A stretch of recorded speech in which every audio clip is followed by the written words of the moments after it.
All right, according to YouTube, we should be live, and so I'm going to wait for a sound check from anyone in the audience to make sure that's actually the case. As per usual, promotional consideration paid for by the following: John K, Andrew C, Lady Quickblood 35, Moonbed, Babas D, Craig B, Jimmy M, Drac Wizard, James C, Macy J, Tipsy Thomas, James B, Wallach, Jason G, Michael W, Coronite Care Bear, Linnaeus Pius, Road Dog, and King Assault. Tippers: Sean, Orange Veteran, Christian M, and Celtic Miniatures. Approaching a milestone. We are 18.83% of the way funded. All right, let's get that out of the way. So, as always, if you are tuning into me, I have to get this memorized, so you know. If you are tuning in on to me on YouTube, you can now check me out on Rumble, the home of all my group's 40K battle reports.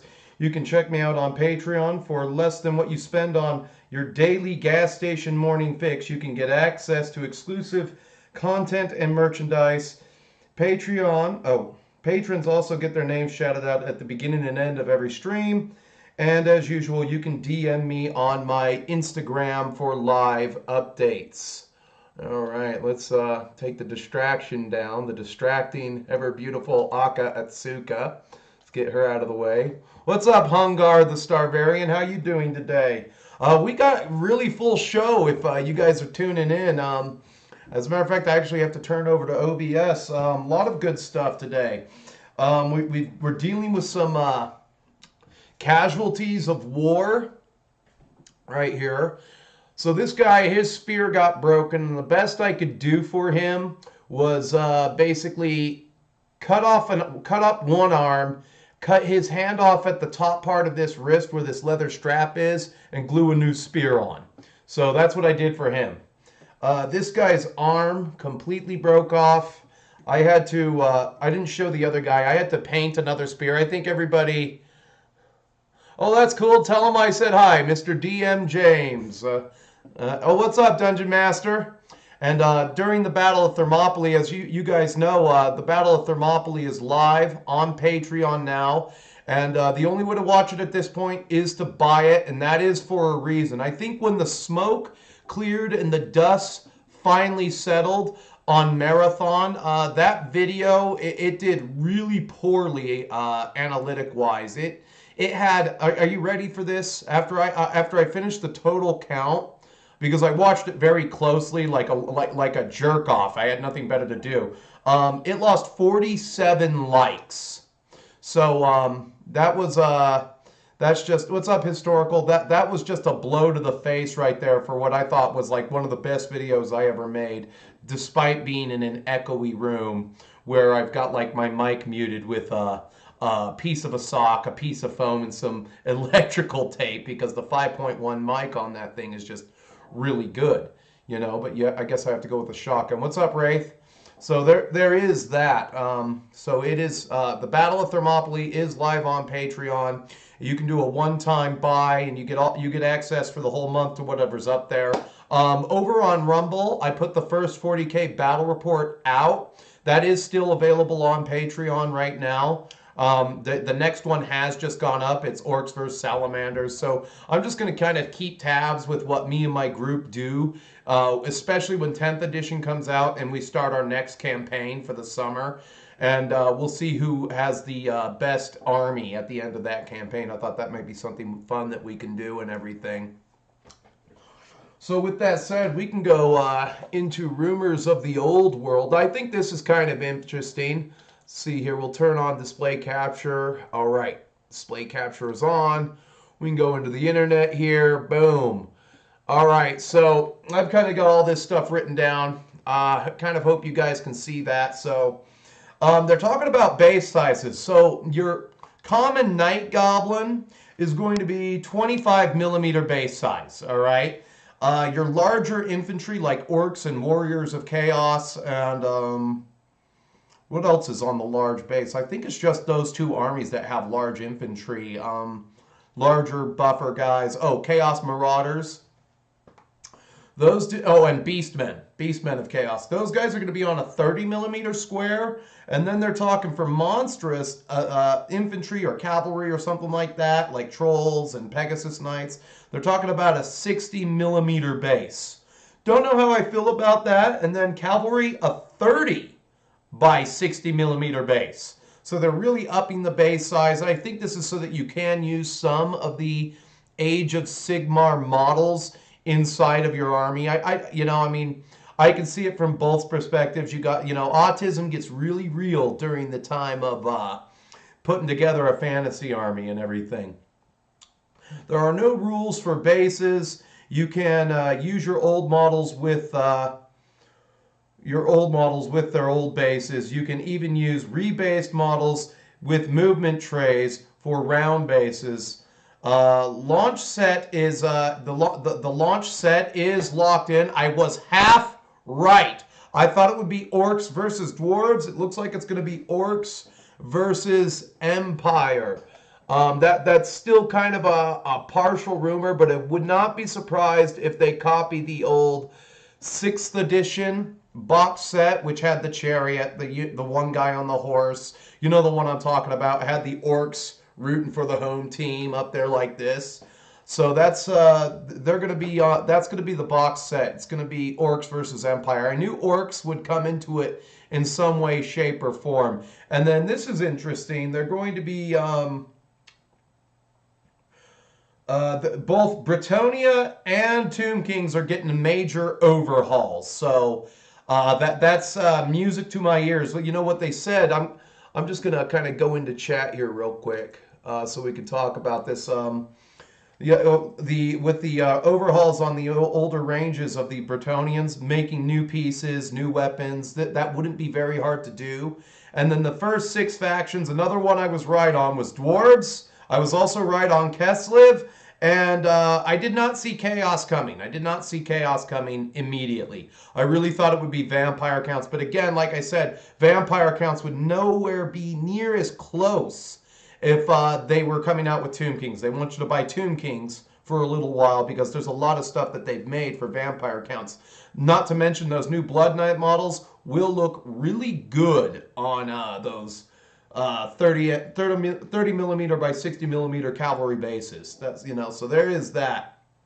And then one last thing that's kind of got me excited. I don't know if I'll be able to find it on this site. Let me hit the back button. Right here. Okay, so they were talking about the battle for Skull Pass and the battle for the Island of Blood box sets. Now this is something that would make a lot of sense, and I know why they're doing this. They can make monopose easy build models very easily, and I think that's a wise way to go, is just reprint these old sets, not only for nostalgic purposes, but for people who want to get an army together quickly and start playing. This would be the way to go. You pick up 2 of these sets with a friend of yours, and then you trade. But, nobody ever actually gets an army done when they do this, And then it's also a good way to flip off the UK eBay sellers. Well, I have 20 Skull Pass Night Goblins, and I need exactly 130 pounds for them, plus 28 pounds for shipping. No less, no less. I have a business to run, So, yeah, just Empire versus Orcs, I'm definitely going to be picking that up. I have an Empire army. I have an Orc army. It'll actually be really good to see what would be going on behind the scenes there. I guess they're going to have more reveals today. I wager a lot of my UK viewers are out there. What do you call it? Over at Warhammer Fest. I think that's in Manchester right now. There were a lot of content creators talking about how I'm going to Warhammer Fest. One of the crappy freaking panels that they were going to have on at Warhammer Fest was a women in wargaming panel. Really? I have to talk about this now? It's like, how come they don't ever have a men in shoe collecting or Revlon Cosmetics? Revlon Cosmetics collecting panel. Don't we deserve to be represented in shoe collecting and Revlon Cosmetics? So I think the fact that they're I only stay for the UK accent. Hey, you want me to talk like this all the time? Really? I can't. I can't. It's just, the guy is just too hilarious. I really think that I could get on a British comedy playing that character, Fox. Um, yeah, Airstrip One Fest. It's like I don't know. It's cringe. It's cringe-worthy. They're having Louise Sundet, which I'm going to be talking about in the next Holy Diver show. I'm talking about the Louise girl from Games Workshop and how she's launched her whole frickin' channel and everything. And it's just disgusting. You know what? I think I'll actually allude to a preview of the Holy Diver show right now. Just in the piece that I wrote about Louise. Let's see if I can find it here. I have my Alex Jones piece here at the end. Where did Games Workshop go wrong with hiring Louise? Let's see here. One, they hired a British woman. They hired another British person. 33 days off a year, or I'm not taking the job. You understand that, Roy? I need 33 days off a year. And then they hired a British woman. Is there a more entitled class of people on the planet?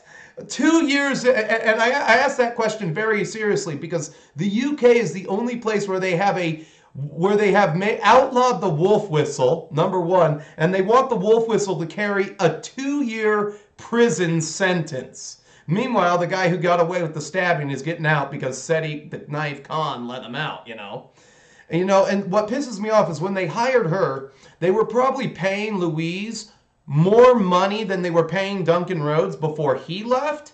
And I wager that Louise Sunderch, or whatever her name was probably making £65,000 a year working for Games Workshop, and it just wasn't good enough. So she's got her own channel, and like every other stupid content creator out there, she's painted a Pride Marine. What is it? What's the deal with the influencer class within the hobby and gay Pride Marines?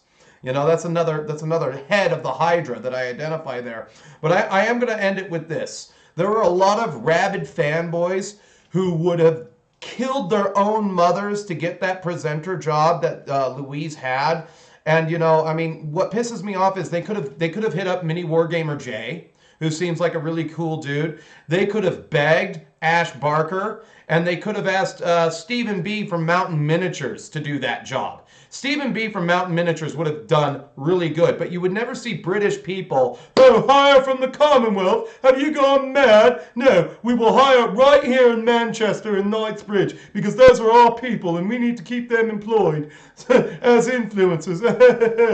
And heaven forbid that a British company hires a Canadian to do a job because it'll just make UK guys look bad. Case in point, James Cameron one-upped Ridley Scott when he made Aliens. End of story. Need I say more? If I have to drop, like, Kingdom of Heaven was a good movie, but I'm just going to drop Terminator 2. James Cameron wins every time, and he's a Canadian. Heaven forbid you give a Canadian a job, because 1, he would do a good job, 2, he'd stay with the company, and 3, he would be happy for the payment that he gets as long as he can do his YouTube channel part-time. I'll sign the NDA and I don't need to say anything, and he would be really good at that. So there's that little bit of beef there. But another thing I found kind of funny now that we're on the subject of the UK, and this is kind of like the last portion before we get real heavily into the paint. So I'm going to be gnashing on some gum. I took a punch to the jaw yesterday. So if you're just hate watching me right now, I do get injured every Friday. I go boxing, except for my arm's no longer sprained. So I'm not sitting like the whole game with the Ranger. I'm sitting there like this, like Dr. Claw, like, oh, my arm hurts, So I just thought this was funny. Now I watch a lot of financial news when I'm before I make my weekly stock picks and make my buys and everything. And again, this isn't investment advice or anything, but this came to me via Bloomberg, and then I just had to see if the article was real. From the Guardians, Britons need to accept they're poorer, says Bank of England. All right, that I just thought that's hilarious. They need to accept being poorer. And this is Hugh Phil. And I found out this guy's salary. He makes £190,000 a year. And what was it? What was this line about? You asking for a raise will just raise the cost of everything and like that. And then they talked about like energy briefly. They talked about energy briefly, and it's like, why doesn't, if you're in the UK, why don't you just make more oil, more oil, more coal, build another power plant, and move on, and then and build another nuclear facility and move on. Well, that would create too much carbon, and it's just like, what are you going to do when the lights turn off in Manchester? That's all I want to know. Or will the lights ever turn off in Manchester and Knightsbridge? Is that going to be the only neighborhood with power on a Friday night while everybody else is locked in their bug pods, and you got Klaus Schwab walking around going, "Seien Sie glücklich," and everyone will be like, "Jawohl, Herr Schwab." I just, it's crazy things that these UK hobbits do that just set me off at the slightest moment. That is a real article. I'm not going to link it, but are you kidding me? You just accept being poor? We're not making new energy. We're not going to make anything. We're not going to build anything. We're not going to do this thing called create GDP per capita here. Let me catch up in chat. Warhammer Fest in Manchester today, tomorrow. Got it. Let's see. They barely pass for women. Yeah, okay. I allude to the fact in the next Holy Diver show, which I have to film today, is that, what do you call it? A lot of the British girls that are, like, orbiting the hobby are boner killers. Let's just be real. Louise is kind of cute, but I would regret it the day after. Like, oh, no.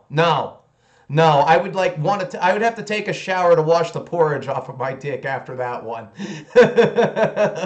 Kind of like Jacob Zuma, the Zulu leader, who said, well, yes, I had sex with this girl who had AIDS, but I took a post-coital shower, and that should protect me. And so they always have a comic strip of him. Whenever he's portrayed in a drawing, they always have a shower nozzle over his head. So yeah, I would definitely regret that the day after. You get me drunk enough. She's one girl that I don't have to drink up to a 6, but no, I couldn't do it. I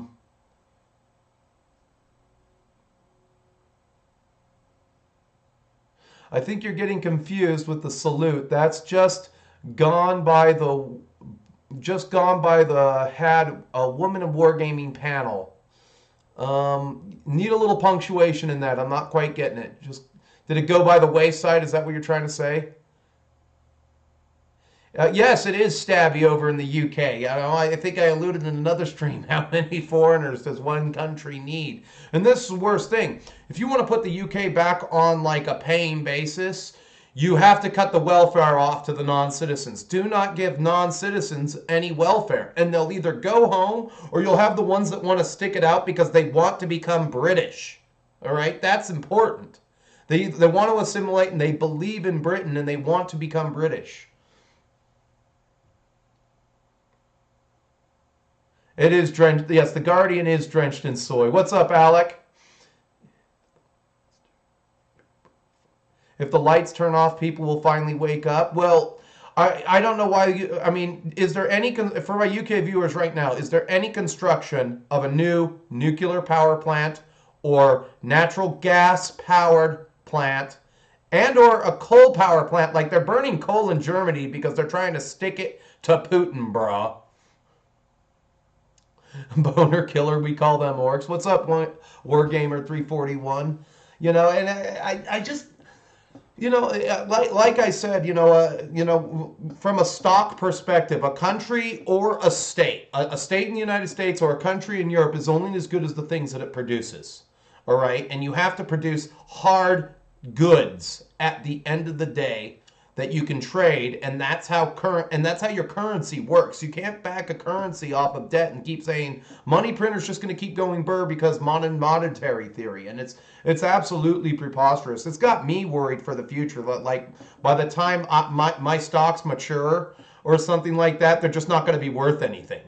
We'll be so overinflated it won't be worth anything. Or I'll be living in a government hostel or something if I'm lucky, being served by some African who's been conditioned to hate white people from birth after his parents got here on a box.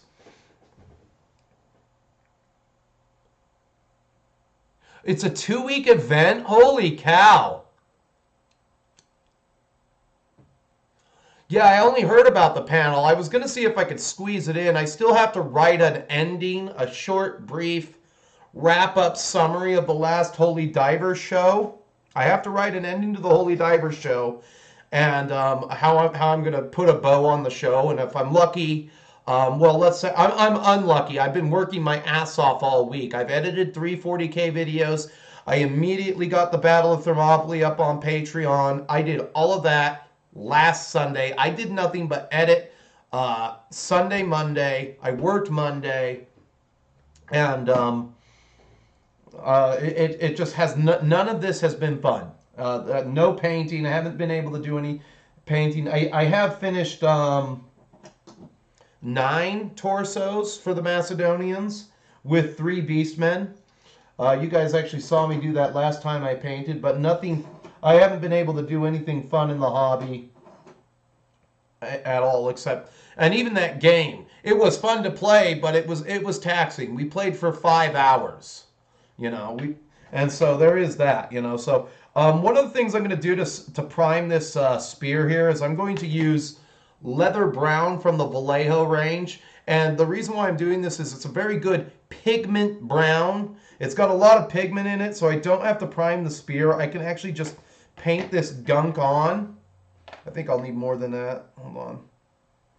I can paint this gunk on, and we can get him up to snuff. Let me see here. We'll want to use a big brush. We're going to need a lot of this stuff.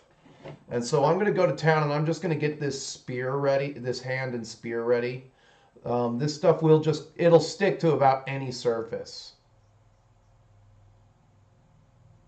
I want to get that done because, you know, these are, oh, and this is a Warlord Games arm that I lopped off at the top portion of the wrist, and it fit like a glove. It fit this guy like a glove. So he's getting a new spear, and like I said, these are the true casualties of war. We were breaking spears. At least OBS lasted for the good portion of the video. I don't know why it does that. And today, I was almost late because it wasn't automatic. I have got to up my stream game. Again, if I wasn't so frickin' busy with everything that I've been doing. Oh, I've also organized some of the files and I was experimenting with bumpers. I want to have some bumpers for the live stream and everything, and I couldn't get those to work. The video would play, and I couldn't get the sound to work.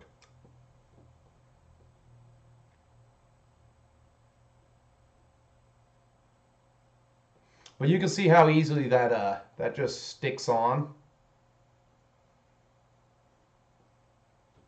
You just want to make sure you get a fair bit of coverage on this. And be very careful not to get it on any finished portion of the model. This old homeboy, I'm actually going to take a little bit of brown, and I know it seems stupid to do this, but I want to get it into the pore where I had to glue his hand back on. And for whatever reason, this hand did not want to stick on. So I'm using this to prime off all the super glue, basically. There we go. All right, let them dry for a second.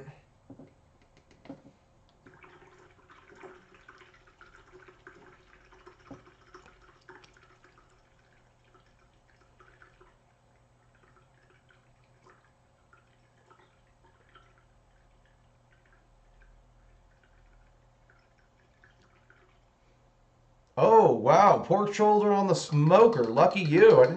I didn't know you guys were allowed to have pork in the UK. I thought that you guys were already... well, I thought with the way your bankers are talking up there in the London Wall Street, they're all, just accept being poor. Is it so hard that you don't ask for a raise? Well, is it so hard that your country just starts making things that it needs for itself and then performing services with which trade can continue? You know?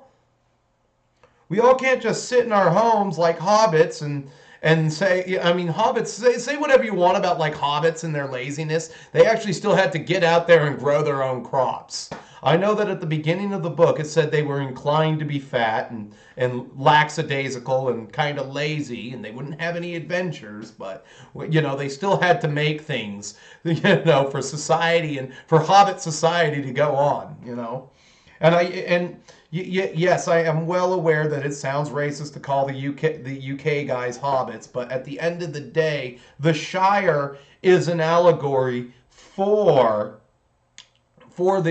England. It's an allegory for England.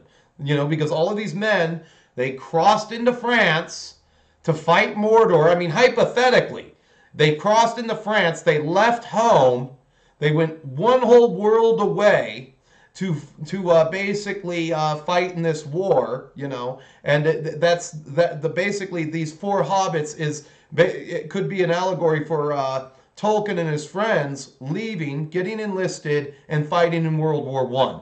That's kind of where this journey begins.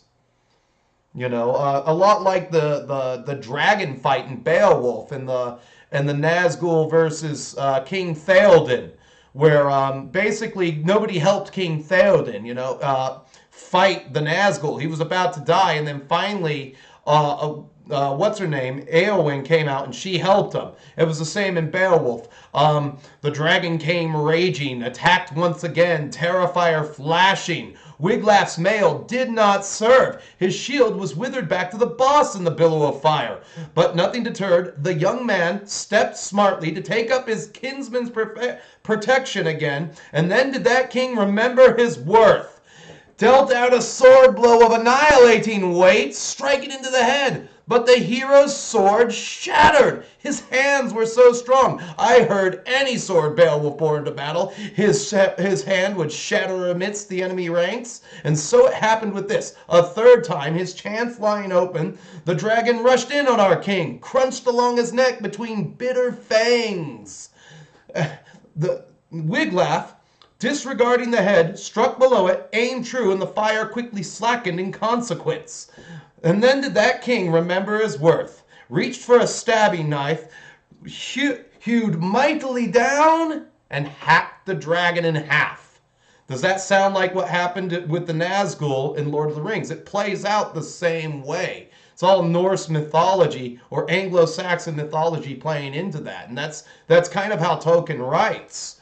And that's probably my favorite part of Beowulf is his death, because it's very fatalistic. It's unthinkable, especially that's kind of how I modeled my character in Advanced Dungeons and Dragons. He was Beowulf. He never married. He was always doing what was best for his tribe. He was Ethela Unleochen, unstoppable in battle. He was a war king. And dying of old age was unthinkable to a guy like Beowulf. So what did he do? He decided to challenge a dragon for his treasure. And then it gets really sad after this, because he sits down on a ledge with that bite wound, the wound burned in his chest, the poison within him. He surveyed the old earth hall and said, battles in plenty I have fought in a youth, and as old as I... Oh, wait a minute, that's the first part, but the whole thing is written in verse. It's kind of easy to memorize, but he sits down and he sends Wiglaf in to go and look at the treasure. And if you look at the dragon in Beowulf, it's basically smog. They go into the burrow, they look at the sight of gold and its glitter, and Wiglaf hurries back, bearing some of the treasures to Beowulf. And the only thing that Beowulf has to say at the end of his life is, I wish to thank my God for these treasures I see, for making me able to win them for my people. You don't have writing like that. They don't make movies like that at all, I mean, I get lost in the poem all the time. I read the poem pretty regularly, mostly because it's just something to do, and it's easier to imagine Beowulf than have a movie of it, because the language gives you the image in your head. It gives you the image in your head, and so you see this old king, which is King Theoden, dying. You see Eowyn tending to him, and he's like, I know your face. And he was just thankful at the end, that somebody came to help him. Now, if Eowyn had been a man, he would have given her a crown, the coat of mail, his weapon, and she would have become king. But But that's just like very like that's how Tolkien writes everything, you know. And yeah, it's just where did I go with this? What was I talking about?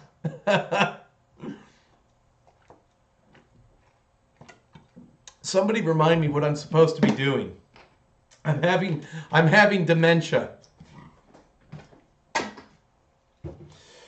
So next up, let's just get a couple of these good old boys here. And we are going to start with our trusty friend, Scorched Brown.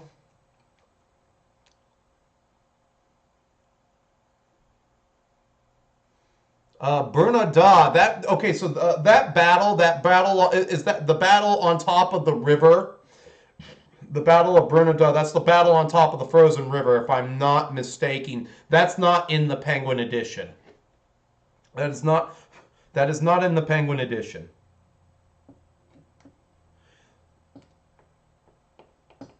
Which is where I read it.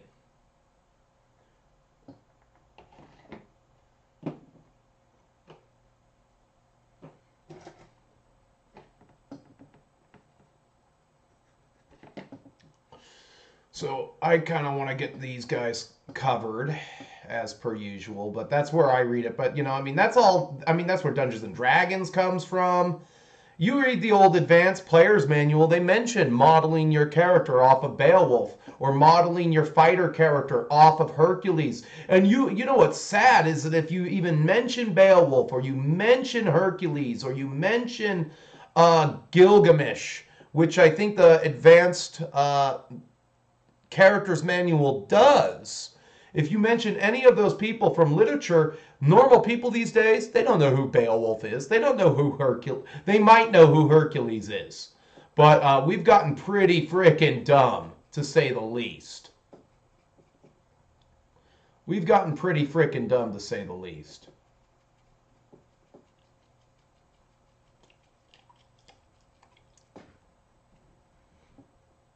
Yeah. Yuck.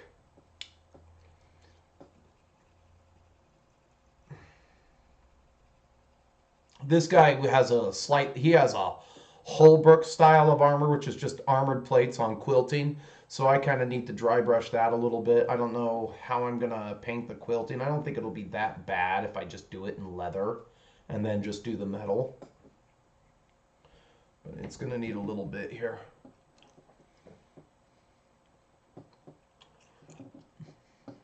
But DM James knows what I'm talking about. He probably knows the exact passage where it says how to model a fighter character on someone important through history, Alexander the Great or something like that. He always talks about adventure, conqueror, king, and then when you get into the king phase of everything, your role goes more political. Whereas like I never saw myself, if I were a fighter, I would be that political. Okay, so maybe I'm the king, but I'm still looking for a good fight. You know, oh, there's a monster. Who can slay the monster? Well, I guess heavy is the head that wears the crown. I guess I'll go and slay the monster. You know, and speaking of allegories, if you, there was the Jesus-style lion in Narnia, Aslan, you know, and they were both. They both served in World War I, and so they write a lot about how war is an ugly fest and how how life is fatalistic. That's what I was going to before I got dementia. Life is very fatalistic, you know. Was Beowulf destined to beat Grendel, or did he just figure out a hack to beating Grendel? We'll never know. It gives you so many fantasies, you know. All he had, he reached out for him with his spite-filled fist, but the faster man, forestalling, rose up upon his arm and quickly gripped that sickening hand. The upholder of evil immediately knew he had not met takers on Middle-earth of any other man of a harder hand grasp. He strained to be off. He strained for his darkness, to his company of devils and his joyless den beneath the mere. But Higelac, great kinsman, stout-hearted warrior, recalled his evening's utterance and tightened his hold till fingers burst. The monster moved away. The man moved closer. The monster's desire was for darkness between them, direction regardless, to get out and run for his fen-bordered lair. It was an ill journey that persecutor had of it when he made for Heorot. Fear entered the sidewall. Fear entered the Danes as they heard through the sidewall the grisly plaint of the enemy of God, the sobs of the damned one bewailing in his pain.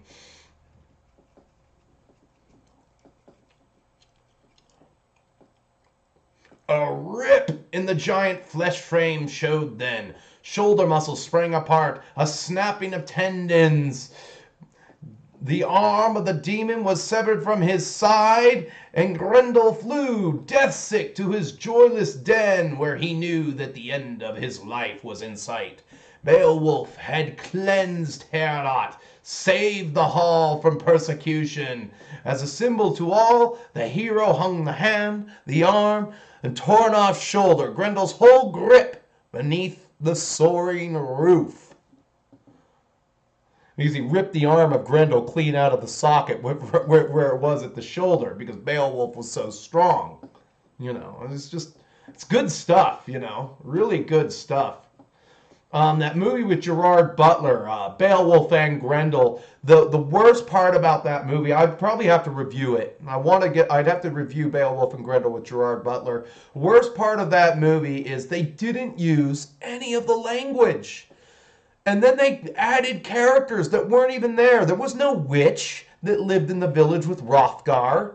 There was no love interest for Beowulf. Now, it's true that Grendel had a mother, the foul and monstrous ogress.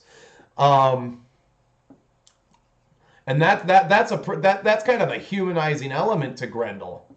Because if you read the poem, they cast him off as the spawn of Cain.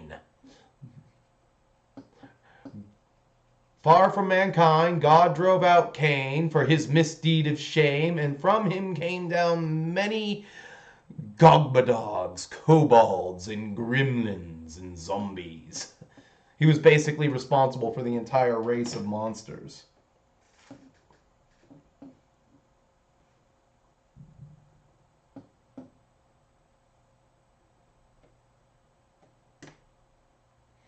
Got a lot of metal coming through on this. And I washed these with soap and water. What gives? That's okay. There we go. That ought to work.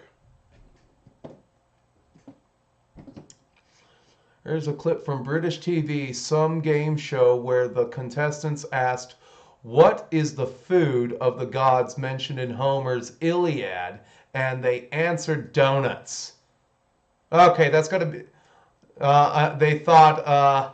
They thought Homer Simpson. Yeah, that's about where the IQ is for most people. Alex Luda here. Did you see the bull they are doing with getting rid of the half? Yes, DM James put a very good show together on that. I suggest you go over to his channel and watch it. He's more in tune with what's going on with D&D because you know he's a DM.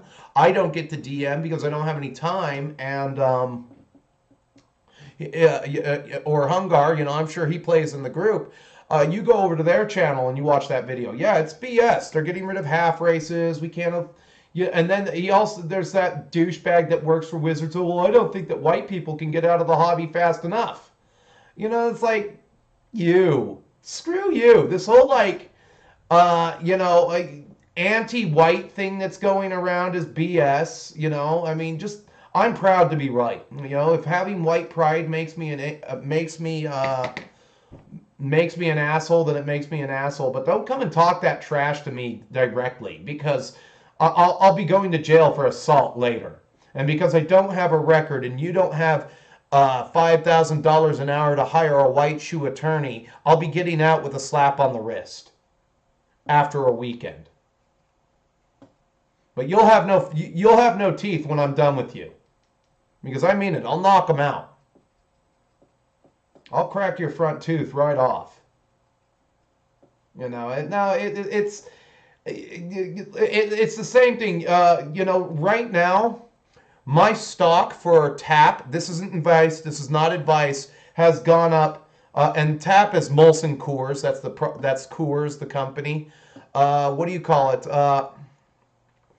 My stock for TAP has gone up ever since the tranny debacle over at Anheuser-Busch.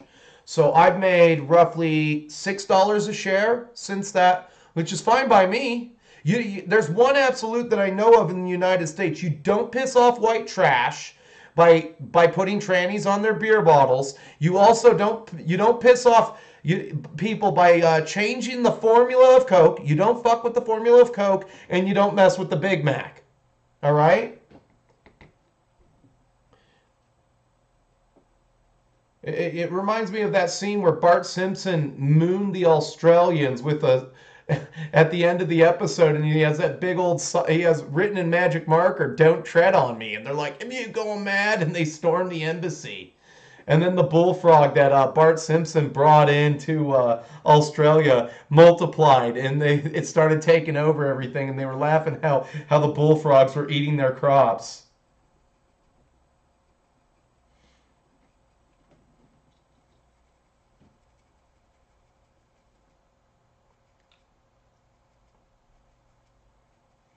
But it's just cringe. It's cringe lord stuff. Like the whole, we need a panel for women. So basically, what pisses me off about the panel for women in wargaming is they get these women, they put them on the panel, and then once they're on the panel, guess what? They're immediately influencers. Now, everybody knows who Louise is.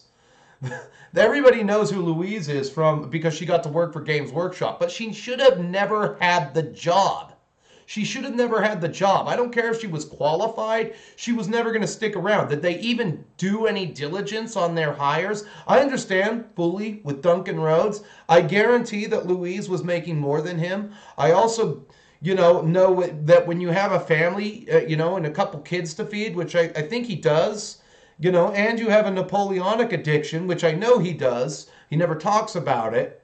But there's a source that keeps me that informed me a little bit more about Duncan on there. When you have a Napoleonic addiction, yeah, you need some money. But and then when you realize, that you at the end of the day, because you're a dad and it's all about your family, yeah, I understand that. You leave, and at the end of the day, should Duncan Rhodes have ever taken the job over at Games Workshop? Probably not. Probably not. Like I said, they should have drawn from Americans or Canadians for that job. Mostly because I think, okay, I'm not even putting myself in that level. I'm not putting myself on the level of any of the people that Games Workshop could choose. But Stephen B., the Mountain Miniatures guy, he would have been a good choice. Kenny Boucher from the Long War would have been a great choice. His YouTube revenues have kind of dried up. He's not getting the same engagement that he used to get, and but the guy, he knows his shit. He knows what he's doing. He would have been a good face for the company. What's up, Ultimate Warrior? Better late than never. That's what I always say. Just cleaning off a brush, getting some dry brushing done. I'm gonna go into the next phase of fixing these guys. Sucks. I really want to sit down and get some of this work done, but I won't be able to do it today. I got a show to film. And Beowulf to reread again because I can't remember the passages the way that I want. The cool thing is how Beowulf killed Grendel's mother. That was awesome. And then he saw, amongst the armor on the wall, a giant sword from former days. This wonder was so enormous that no other man would be capable of bearing it in battle play. Let's see, how does that go? He wouldn't be capable of bearing it in battle play. Oh, this is going to kill me. That's going to kill me. I don't remember all the verse. What's up, JP? He's doing a lot on Twitch, but like if my shows are doing better view wise than a lot of his stuff. I can check it right now. I like him. I like the guy. He's a good guy, but he would have done way better as a GW host, and he'd still probably be keyword working for the company today. How hard is it just to let some of these people have the jobs in the United States? I think there needs to be a separation. UK Prime and the office in Tennessee.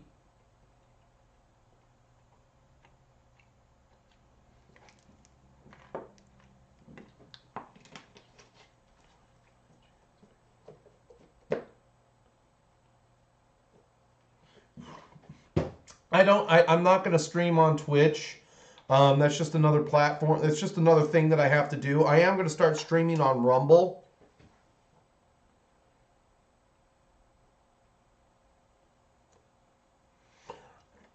Oh, is that the helmet that kind of looks like the like a medieval knight? I think I know the helmet you're looking at. Yeah, a lot of people use those guys for Chaos Marines.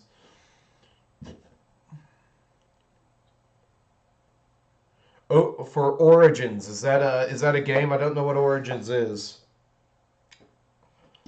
Yeah, let's get this going here.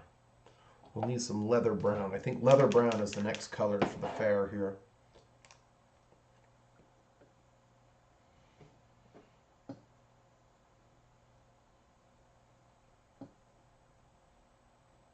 I just want to build up the wood a little bit on this spear. Iron within, iron without. Yes, I've got to bring out my Iron Warriors for 10th a little bit. There's some things that I'm going to buy.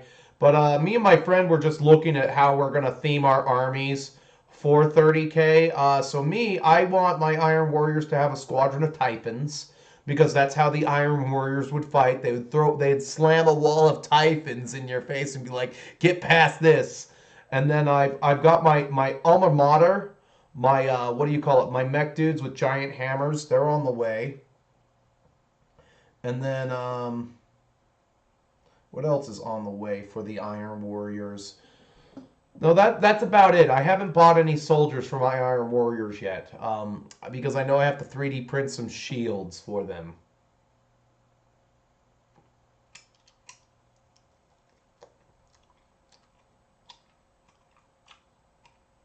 I got busted in the jaw in boxing the other day, but my arm isn't sprained. My jaw feels kind of better. It's just a little offset and clicking. It'll be good in 2 days. And it's not causing me any pain. So for that, I'm thankful. I'm not in pain today. I kept my mouth shut at the critical moment when I got punched. So I'm going to knock on some wood there. Real wood. Because I can't tell you how many punches I've taken where I just would have been wrecked if my mouth wasn't closed around my mouth guard.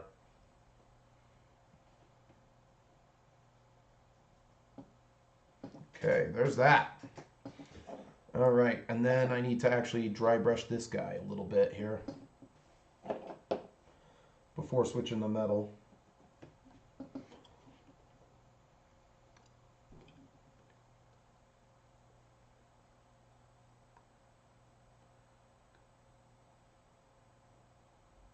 You're bringing back some languishing minis and you're watching me? Well, good to hear it. Good to hear. I'm glad you can make use of anything you buy. That's what I always say. It's like when I always tell my friends, I never buy something that I'm not going to paint. Luckily for me, without being able to sell it in the future. Speaking of sales, I sold that army of undead. I still got messed up on shipping, which pisses me off. Shipping was double. It was double. And I hate how eBay tries to predict what your shipping costs will be. It tries to predict what your shipping costs will be. So it's like, okay, now that I know that, because I had it weighed and I initially had. Now I know that the local post office is trying to rape me. I'm just, and my next auction, which I'm going to be selling some 40K biker orcs. The next auction is literally just going to be like, it'll cost you $50 to ship, because because post office is a bunch of assholes. They're just assholes over at the post office. I hate the post office. I hate the post office. I hate UPS even more, mostly because of the people they hire. A little bit of that, a little bit of that, a little bit of that. Okay, just get this. I'm just building up a base for his wood, but I have to build up his I have to build up the quilts for his armor here.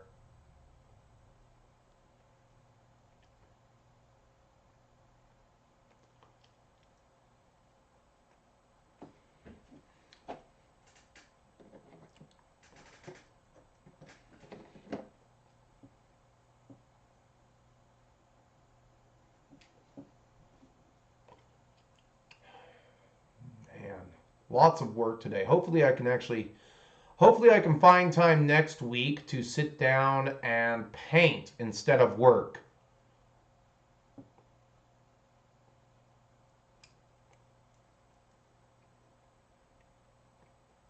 That's my goal next week, is to find time to sit down and paint instead of work.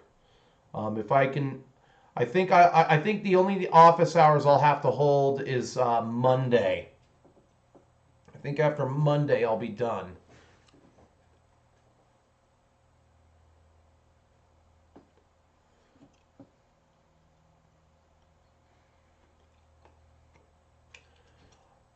I tried messaging Kenny a while back. He didn't talk. He didn't message back. It's okay. I'm a scrub when it comes to content production anyway. It doesn't. It's not like I have a professional edge on anything I do, but I am getting better. I am getting better. Don't underestimate me and my ability to slowly learn things. No, no, I should say, when it comes to me and my content production, never underestimate the powers of the handicapped. There you go. That's me, the handicap. Never underestimate the powers of the handicap. Town, don't frown.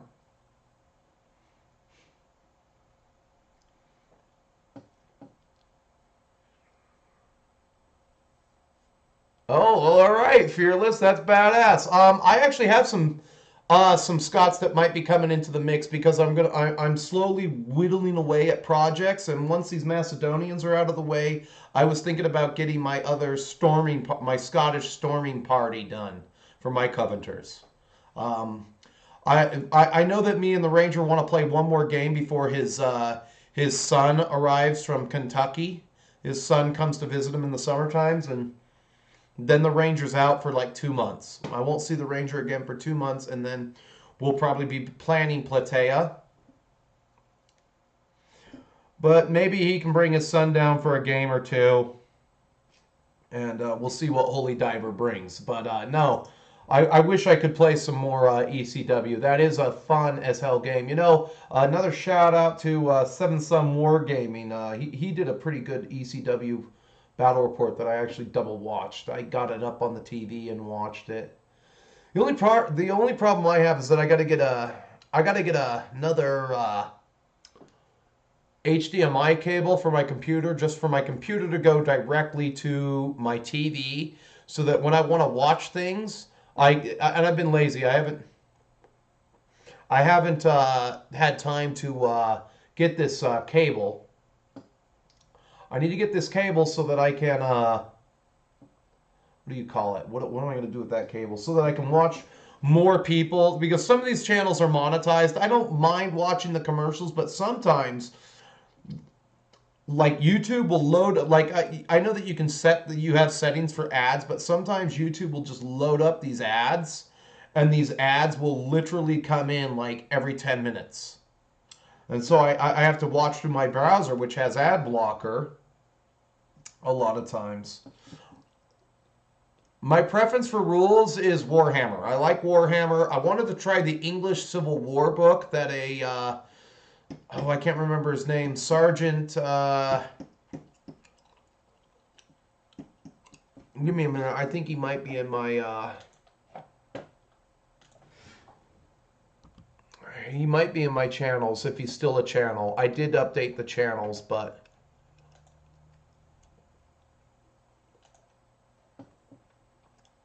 featured channels.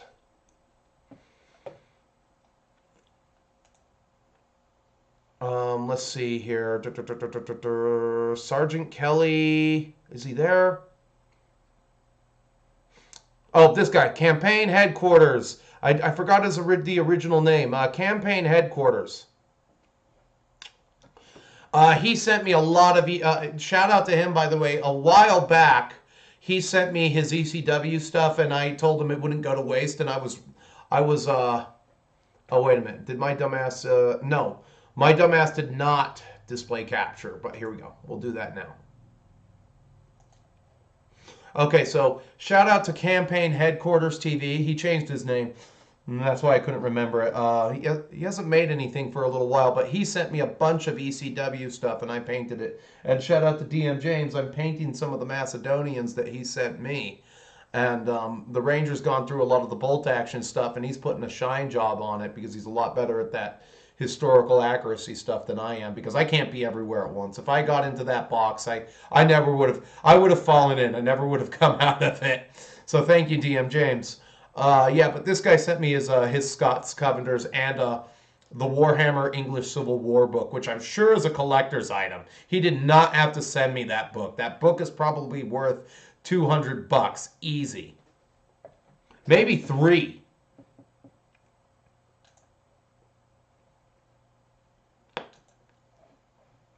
Back in here, look at that. Got plenty of power. What's our time frame so far? Oh, we've been going for an hour already?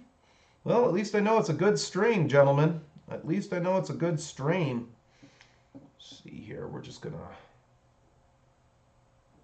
pepper some of the leather belts here. These guys got their leather straps, and it's easier just to highlight the leather with a dry brush than it is to attack it later, because of the way I do things. Oh, I also use the leather color to build up a base for the horns on these guys. And the wood.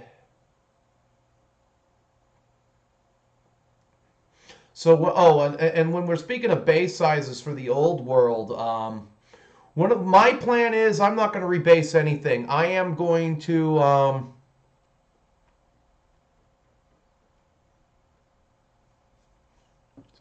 no, thank you. You're far wiser man than I am, DM James.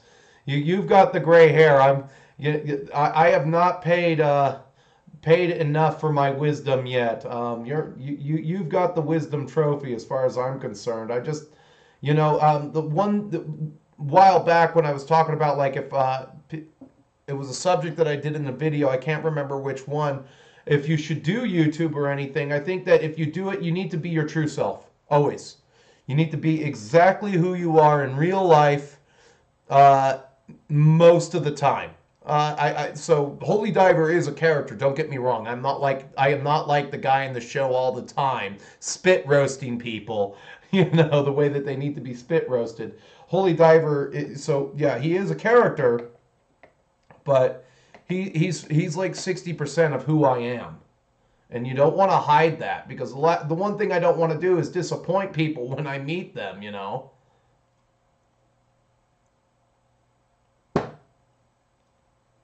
There we go.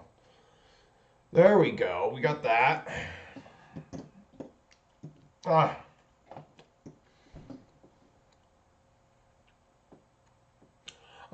So yeah, I do. I think. What do you call it? Sorry. So as far as preference goes, right now, if I were to play anything with my ECW, we haven't even played the Warhammer version. I just, in terms of like doing one thing, there's only so many rule sets that you can get into your head and know at any given time. It's really funny to see some of those guys at Mountain Miniatures say, like, I have so many editions of this freaking game going through my head at this time. That's a 7th edition rule. That's a 6th edition rule. So I really like the fact that Old World is coming out, and they're going to have a new set of rules, and it's going to unify everything. All right, and then hopefully I can get the Ranger on board to playing Warhammer the Old World a little bit. He's not going to do it. He'll fight me to the bitter end. Kind of like Peter Griffin in the Bull, the Rape Bull. He'll fight me to the bitter end on that. But I want him to know the system. Knowing the system and knowing one system well makes things easier. Now, Pike and Shot is a really good system. I have no trouble sticking with Pike and Shot for English Civil War, as long as it's one system that I play for one specific thing, because then I don't have to look at it. Another problem I have is that I already have to reread the rules to 2nd edition Conquest, Last Argument of Kings, and I haven't even gotten to play a game of 2nd edition yet. Sucks. I've read the rules once. I've got things underlined. And then I'm going to watch some battle reports, but when am I going to find the time to do that, Well, I have to do it during office hours. Kind of like when I wrote the, another side note here. The Holy Diver show for the month of May is in the live tab. So if you were looking, I mean, for the month of April, if you were looking for the Holy Diver Show in the month of April, it is in the live tab. Click the live tab. Sorry, that is there. So I did a live Holy Diver Show last month, and if you're wondering where April's Holy Diver Show is, it is in the live tab. I should probably download it, edit it up a little bit, and re-release it. I think I should have to do that. It's also available on Rumble. If you're following me over on Rumble, it is there. Some of this live stream will be downloaded and uploaded to Rumble so that I keep putting content on Rumble. The channel hasn't really grown yet, but I have gone from 0 to 63 likes. You know, that's something. That says something. You know, another shout out to DM James there. I think you should start to mirror. You've seen as how you have a retirement time. You might want to start mirroring some of your content to Rumble, because seeing as how I'm doing this early, we get to set the keywords for the algorithm. That is true. There's only one other guy doing battle reports on Rumble. It's like Arctic Horde Wargaming. I'm following him. He's got 100 followers, which is incredible. And I know that doesn't sound like a lot, but for a platform where nobody else is doing this stuff, that's pretty darn good. Where nobody else is really doing any kind of wargaming, that's good. That's tits right there. There is something to be said for being first. I was one of the first people to start doing Kings of War battle reports. It sucks that I can't do them anymore, you know, because let's face it, the Kings of War community is just, you know, when half of your audience just ends up despising you for no frickin' reason, you know, there's just really no point to it. I mean, there are still people that would watch me play Kings of War, but the true tournament players, I despise Holy Diver. I can't remember who it was. It might have been Tipsy Thomas who told me that, yeah, half of the UK player base for Kings of War in the UK, they just despise you and your channel. And it's like, really? Was it the British accent? Was it the British accent that they don't like? The guy that, you know, hello, Soft Bob here from Soft Sword Wargaming. That was my most successful video ever. I got UK people to hate me. I got struck for racism on that. Somebody turned me in. Somebody turned me in for Soft Bob. They don't like the Soft Bob character. It rings too true to home for them. I come from Knightsbridge. I'm so affluent that I live in a plastic bubble my whole life. Why doesn't... don't worry, I'll just dip into Nan's Trust and I'll make my car work on hopes and dreams. I'm picking up the Tesla today.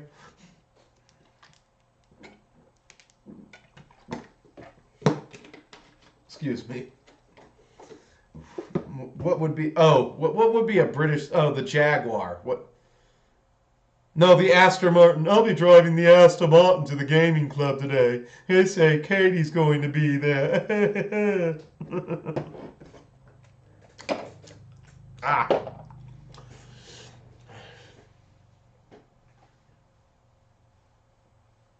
The U.S. would be Iraq? Ah, no. There's manlier men out there than me. I'm just a dude.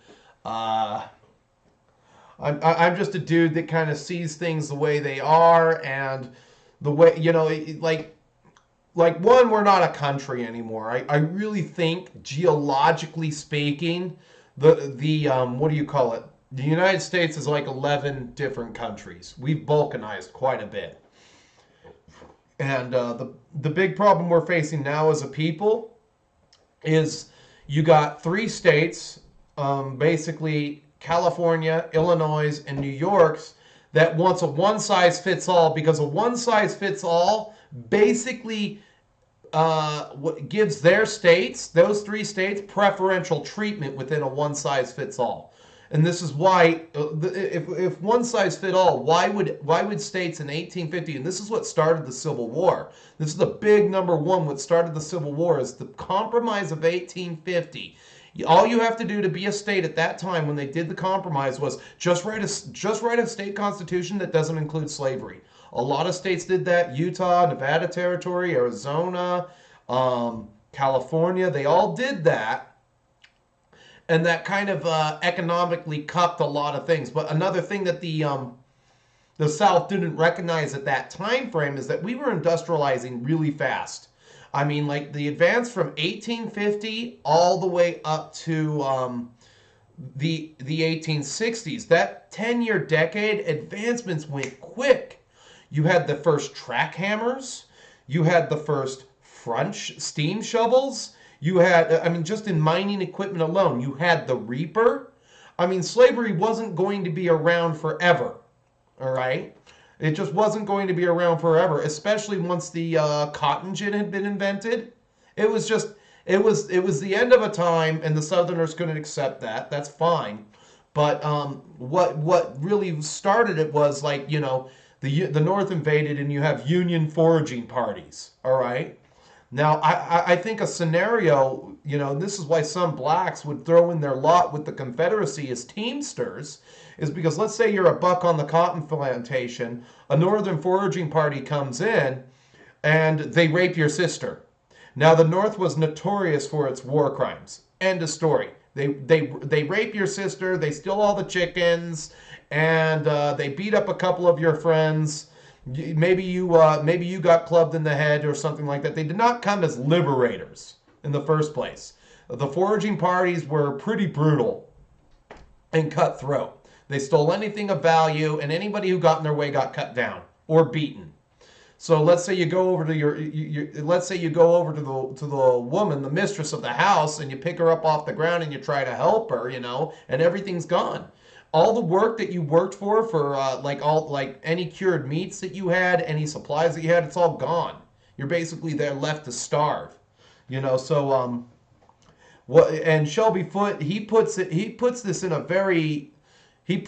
very articulate way, you know, about like, well, what side would you have fought for? Well, I would have fought for Mississippi.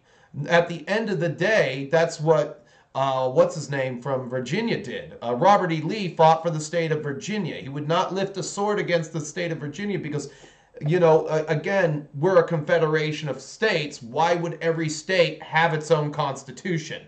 All right, so we're a confederation of states within a republic. All right, so if a one-size government truly fit all, it doesn't. That's why we have our own constitution. So in Alabama, I can go and marry a girl who's 16. Well, here the law says the dad has to sign, the parents have to sign a waiver of consent. Where in Alabama, you can just get married. At 16, grass is on the field, play ball, get married at 16. That's a law in Alabama. You go to Colorado, weed is legal. Where I live, weed isn't legal. You get caught smuggling weed across the border into here, they catch you with edibles, you're going to jail. You're going to jail. So, yeah, that's basically the long and short of how it started and where it began. You know, is that we are 50 different states.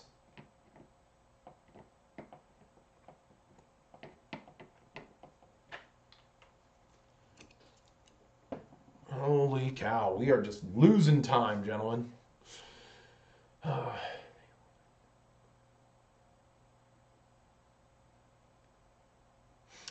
So from what I've gathered, that the movement trays themselves that they're going to be making is that they are going to make some round movement trays, but the frontages are all different.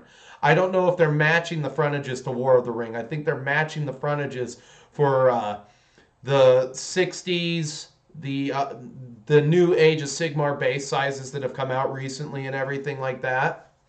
So one thing that I'm going to do is, and I hope that my friend Anthony listens to me on this, is don't create a new job for yourself by pulling all your models off of bases and then putting them on 25s. You have a 3D printer, for the love of God, just print something that you can insert your models into, and they'll have the appropriate frontage. It's one less job. I'm going to buy 3D printed, so that if I want to play in tournaments, I'm going to buy 3D printed trays, custom trays for the units that I think that I need, and they're going into those trays, and that's done. One and done tray for any kind of thing. I'll have some extras, you know, just You know, the 3D printers are going to go wild on the trays. I can print you any tray you want. That's what you want. All right. So I think I will classically base my Beastmen army, and my Bretonnians will be appropriately based. I don't know. I really don't know. I don't want to put an extra step in there. And that's something that kind of, what do you call it, kills a lot of gamers. Is a lot of gamers always add an extra step in there that doesn't need to be there, whereas you should just attack the project head on from the beginning. I still haven't bought any goddamn brushes. God, what am I doing with my life? Oh yeah, I'm working my butt off. I think I went 50 hours this week. 45 last week, 50 hours this week. I think I'm going to have a side job lined up. I will, if my stream starts later next weekend, it will, and while you guys are all in bed in the UK, I apologize. But that means Holy Diver went out and got himself a side job. Somebody called me up about renting a power washer, power washing their driveway and sealing their driveway. So the metal's on. That's good. I'm going to start some metal now. No, they are. A lot of gamers are lazy, and I think that, and I do talk in the new Holy Diver show again, that deals mostly with women and everything, women in wargaming. The gamer-like consumer is kind of a plague upon the community. You know, it's cool that you want to get into wargaming and everything, but here's where you call it. You know, the casual versus like the way things are going to have to go. The way I think things are going, especially like if I was a club/store owner in the UK, to get into my club, to get into my club, anyone, doesn't matter who they are, the minimums would be you need to have 3 armies at 2,000 points painted. One of them can be a 40k army, I'll give you that, and one of them can be a fantasy army, I don't care which one. All right, so if it's Age of Sigmar, I'll let it slide, but the next one has to be a bolt action army or something, a 2,000 point bolt action army or something like that. Just because you have to have rigorous standards, and then you have to force people to pay for it. You have to force people to pay for it. That's what me and my buddy around here are hashing out, is an actual no bullshit legit war gamers club, where it's like, well, I think, you know, how do you avoid people on head meds? You force them to pay their entryway in.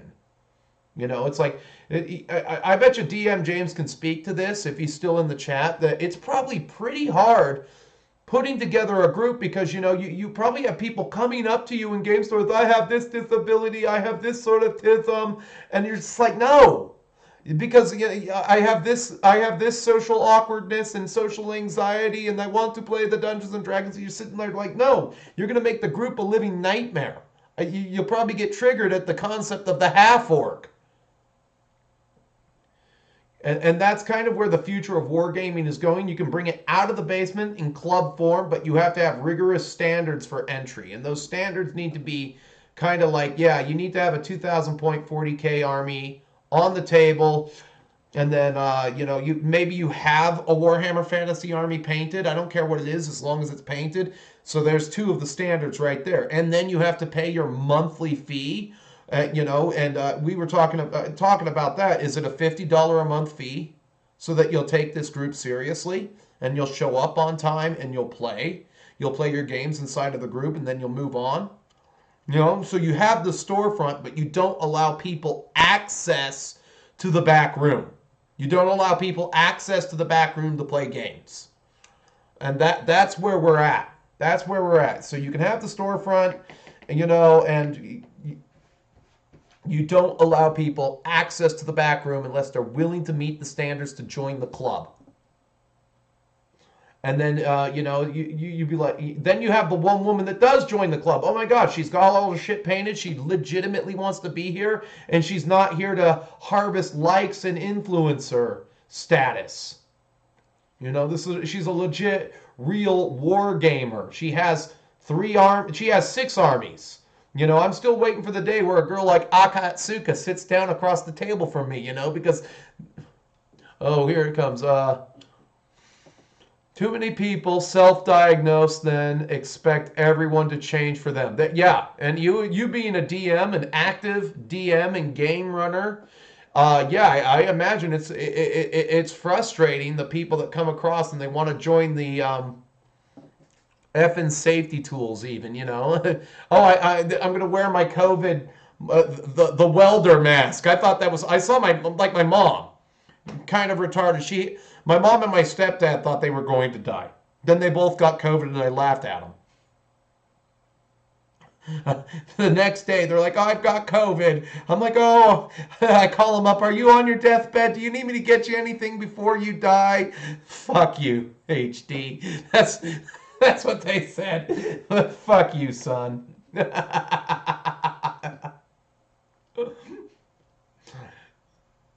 I didn't see anybody, you know. It's just they literally took it that seriously that they were wearing the Cobra Commander helmets.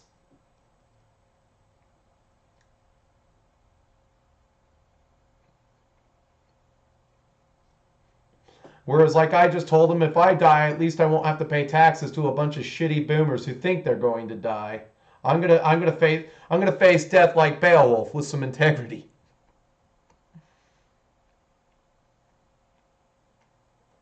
You got called a fascist for playing Steel Legion. There you go. There you go. And if people like that have to pay access into a club, they're not going to show up. They're going to go away. They're going to go away, and they're going to go and do their own thing, and be like, well, and that's the one thing that's the only way to do it. So that, and I know that the UK guys, they're super limp-wristed over there. That would be the one thing. So you'd have the one girl in the group because she actually met the standards, and if you don't pay, you don't play. You get your one bleeping warning that you're late on your club dues, and if you pass that threshold of time frame that is set in the contract, you're out on your ass, and you're not up for re-entry into the club for at least 3 months. And you have to kind of run your club like a business, and it's got to be strict. You have to have strict means of entry. You know, but I think that the $50 a month coming in and play, just to have access to the tables and everything, the $50 a month and playing in the club is enough. I think that's enough to keep most people away, and you'll actually get the serious people that you want in your club. And the club doesn't even need to be that big. I mean, you find 40 people who are serious, well, you know, what is that?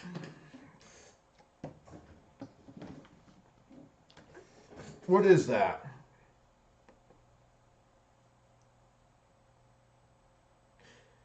If you found 40 people willing to pay you $2,000 a month for your club, for access to the club, you're making your rent every single month, and anything you sell in that store, and you know, the other thing that we put into the works, you know, you include things with the membership, but anything that you sell after you've made your rent, oh, I've paid my power bill, I've paid for my restock fee, I've paid my restock fees. Now everything is butter, and it's actually lucrative.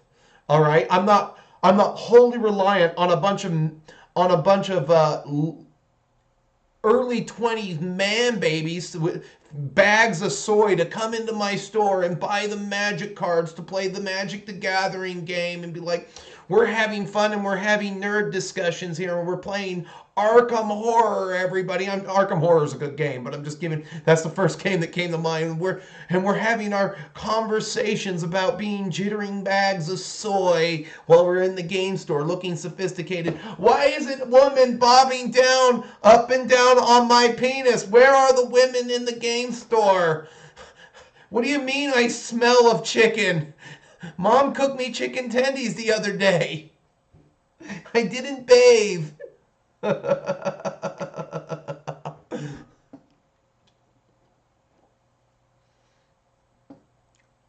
Well, that's just not to me. Not you. You don't need to give me anything. But just like if I was a serious, like, you gotta run the club as a tight ship. To play in back with everybody else, you have to pay, and that's literally the only way to keep the baddies out of the store. You know, you just. But anything that you sell after you meet, and if you're meeting rent every single month because you got 40 people willing to give you 50 a month, which isn't even that much anymore, but like you're paying your bills for the commercial space, and let's face it, rent is the most crushing thing to any small business. Rent is a very crushing bill. And if you're making your rent, anything that you sell after you pay the rest of your bills, it's all honey. It's all honey.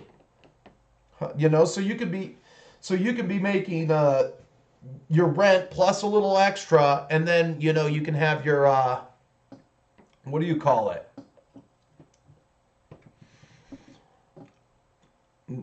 Then you can actually make your mortgage.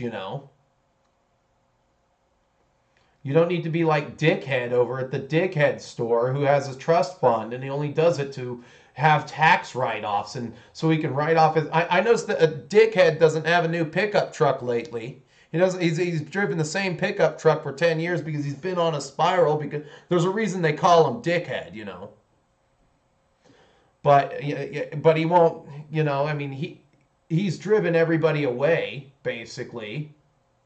He's just there, still painting the same miniatures 20 years later, still doing the same thing. No, why don't you want to buy anything? Well, you don't carry anything, dude. You carry the bare minimum, and you're just like, you do understand that most shopping he's done nothing to increase the size of his market share. Now the store that's on the other side of the tracks away from him has increased the market share so much that they rented the store next door. So that shows you how healthy they are, business-wise. But again, they're wholly reliant on the bags of soy to come in and play Magic the Gathering. It's a Magic the Gathering den. It's a board game. Everybody's going to go and play X-Wing, and they're going to LARP as war gamers. And I think it's hilarious. Oh, well, those ships for X-Wing are very fragile, and you need battle foam for your X-Wing ships. Fuck you. Fuck you. You fucking LARPer.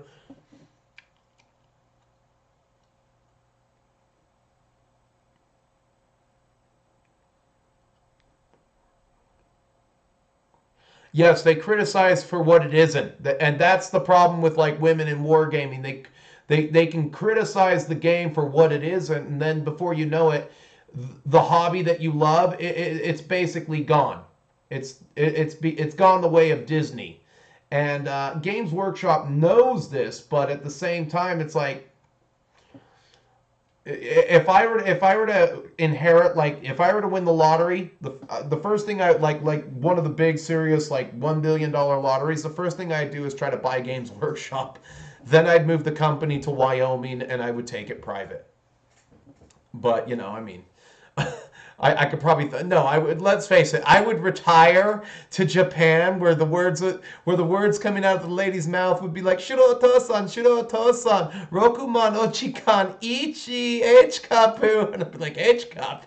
Well, I guess I'm going into this brothel for a couple hours because I'd never leave the red light district. I'd have a shock of gray hair from expending all my manliness."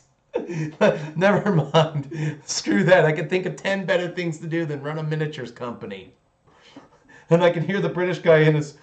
Oh, another thing you're going to have to watch the Holy Divers show next week. I don't know if it's going to be next week. I might need an extra week, but when it comes out, I talk about that. Supporting female influencers and everything. But I will allude to this. If you live in Manchester, I checked how much it would cost to buy a flight to Thailand. You can literally get on a plane to Thailand right now, if you live in Manchester, for $856. All right, you fly to Thailand. Your hotel it ranges from anywhere from $23 to $38 a night. A bowl of noodles will cost you 10 baht. And for 200 American, you can probably get 2 girls. And you're sitting there sending thousands of dollars to a female influencer who isn't even going to let you have a crack at her crack.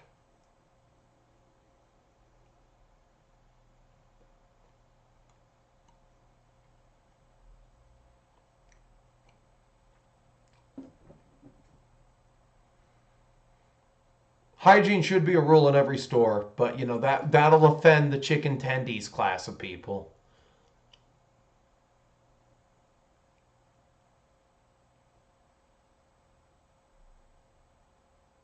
Yeah, to which you say, why? Why? Are any of these women going to make us feel like the Chad gamer? No, they're not.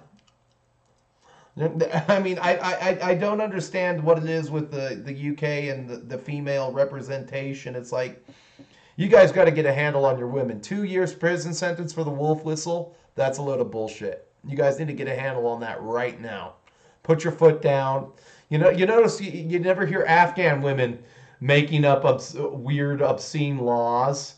Oh, wait, it's because they don't have any rights. What's the first thing they did after they took their country back? Any woman appointed to a government position was told, kitchen, pie baking, or baby making, choose. You can choose one of the three. Oh, wait, you don't have a choice. You're going to do all three.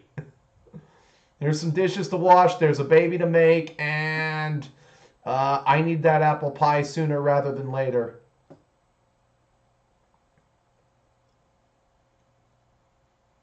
You get in that kitchen and you bake me a pie.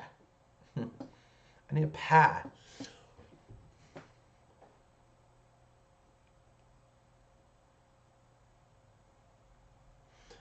For a full British unit of dragoons, that you'll have to DM me on Instagram when you get them done. I'd like to see that.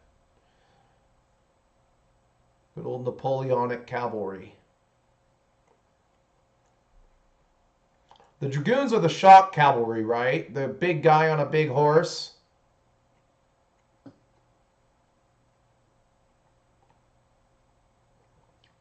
It's another good reason to play Napoleonics. It turns you into a studious war gamer.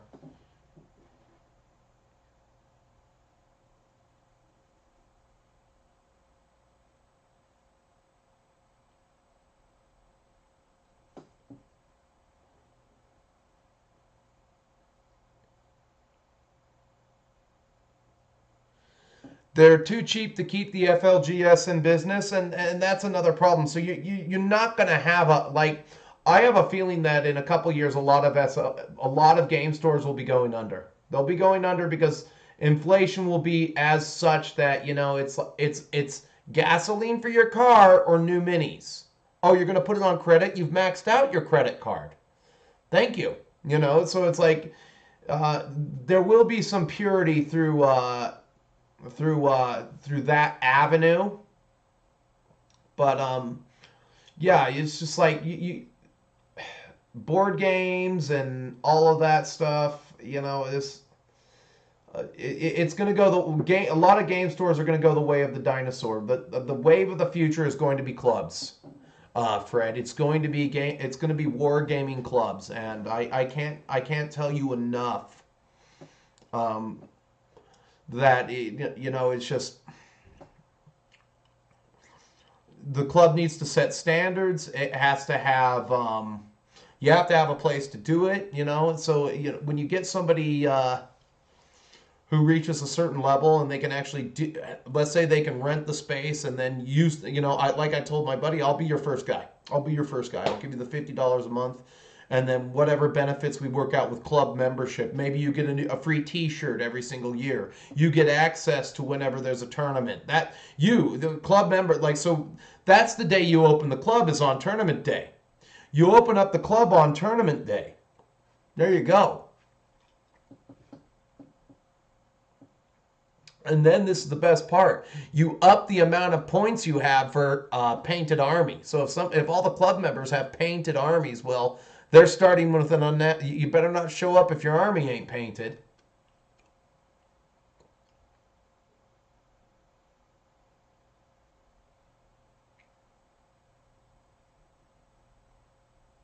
That's when you open up the club to the public. And because the club is always fully funded, even if the club is only 60% funded, your prize support will be a lot better than what do you call it? Your prize support will be a hell of a lot better than the typical $120 adjusting for inflation.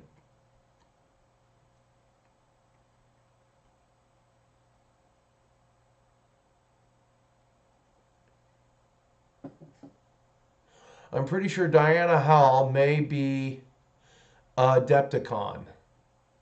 Oh, a Decepticon.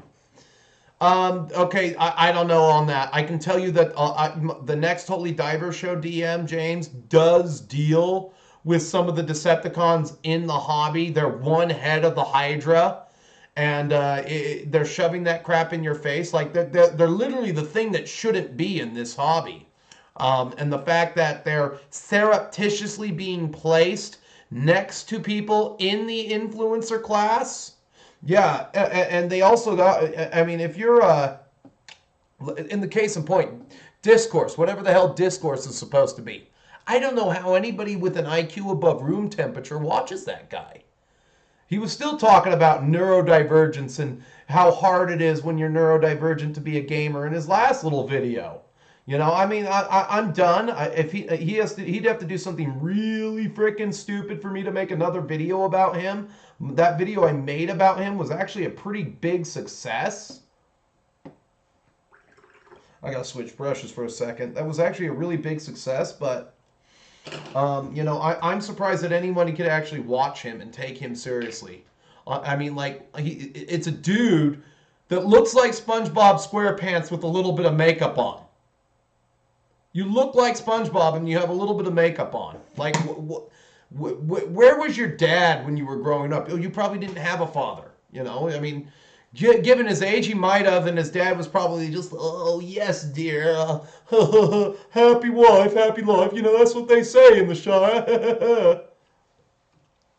He is a man, baby. And there's a lot of Frankenstein monsters in the hobby, and they're in the influencer class, and they're being promoted by the Illuminati. I can only give you the names of the influencer grifter class. I can't identify the Illuminati yet. I don't know who's Illuminati. The Illuminati are the ones really pushing the strings of women in war, pushing the envelope of getting women into the wargaming because they have to destroy it. The Illuminati would be like the government or something. That you know, that we have to the same way they destroyed every single male franchise. That's what the Illuminati is set out to do. 40K is just next on the chopping block. And like I said, in a few years, the hobby will be 100% unrecognizable, and the only games you'll have are older games. You'll only have older games. You'll have 8th edition fantasy maybe, you know, and you'll have 30K. Where it's like 30K and 8th and the Old World. If those are rich man's hobby games, fine.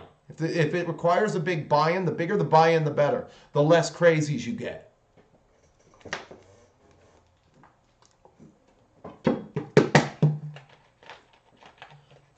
Excuse me. The less crazies you'll get, and that's how you screen out the crazies with a fee.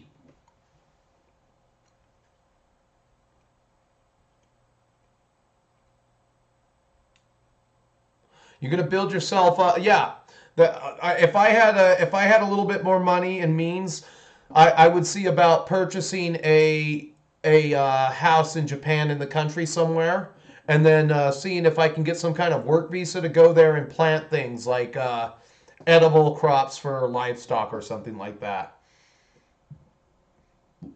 like pumpkins and onions for pigs.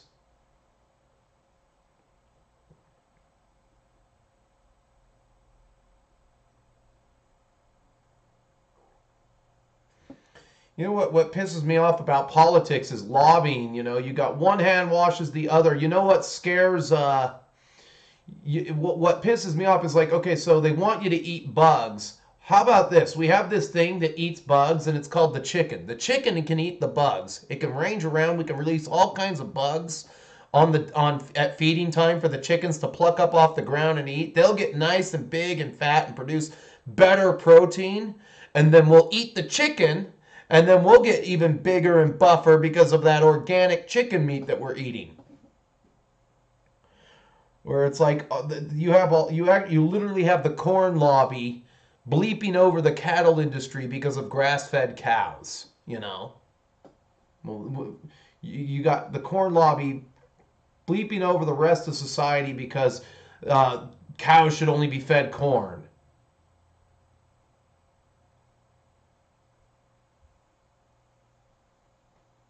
Or you have some dumb boomer farmer in California who only has one customer for his chili peppers, and it's the Tapatio company.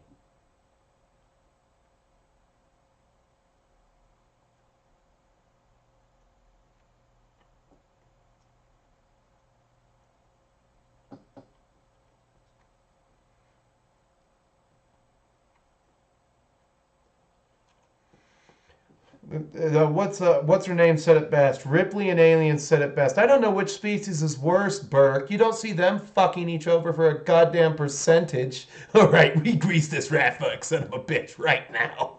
See, we can't even make movies that good anymore. Why, like what I don't understand is why Disney was allowed to buy the rights to Aliens. Why did they buy the rights to Aliens and Predator? Again, it's the Illuminati wanting to destroy every single male movie, every single male space, and they have to push the message. They have to push the feminazi, globo homo agenda message on everything. And it's kind of like, what is that? What's up, Evil Abe? It's kind of like that, what do you call it? There was a Vox Machina episode where they finally wrote in these two lesbians, and there was this moment, and then, like, I can just see the guy getting his bonus at Amazon for this, and then the two lesbians kissed. Me, I watch nothing from Amazon, and it's just going to create a black market for DVDs and everything, and if I were you, I'd be buying up any kind of old media I could, because once everything is on the cloud, once everything's on the frickin' cloud, they're going to start fucking with it. They're going to edit Aliens. They're going to edit the original works. How many IPs does Disney need to own? I really think with the way that Disney's going, they're not doing too well on the share price. And let me check it right now. I think they might be at 100 still. But I could be wrong. They fired a lot of people and they bought back a lot of stock.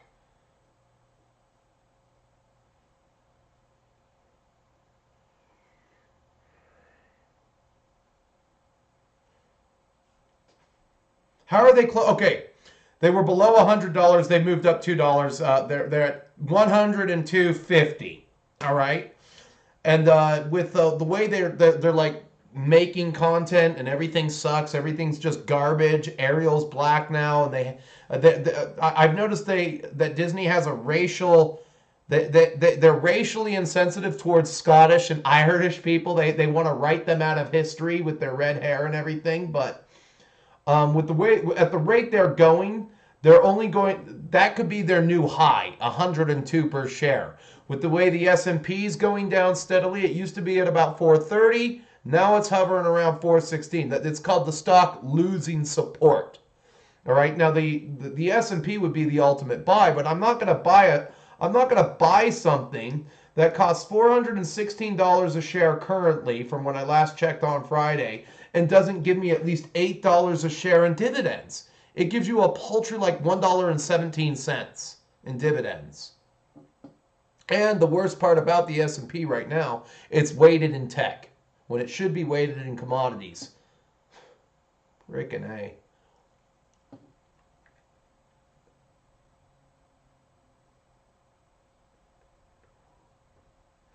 If you and any other nerds were in Colorado Springs, I'm adjacent to Colorado. I think we've had that conversation before. Yes, Amazon does suck, Mr. Gunner.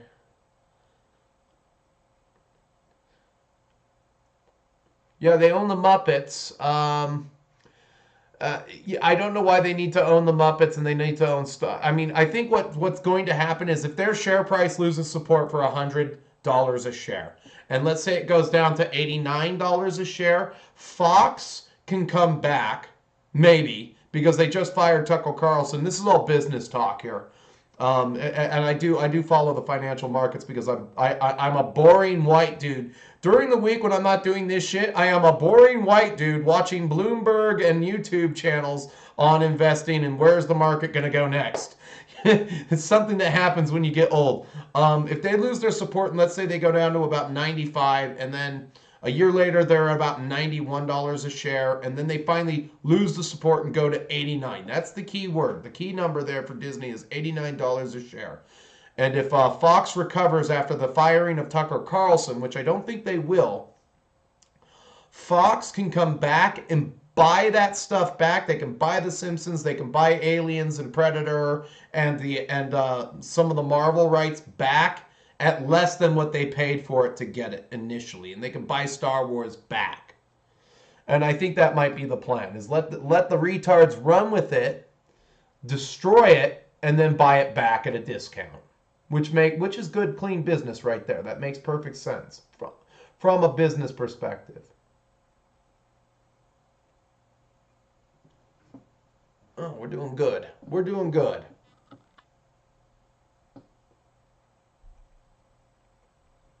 Okay, did I paint every single plate? No, I still miss plates. I knew these guys with the Hallberg style armor would be annoying as all hell.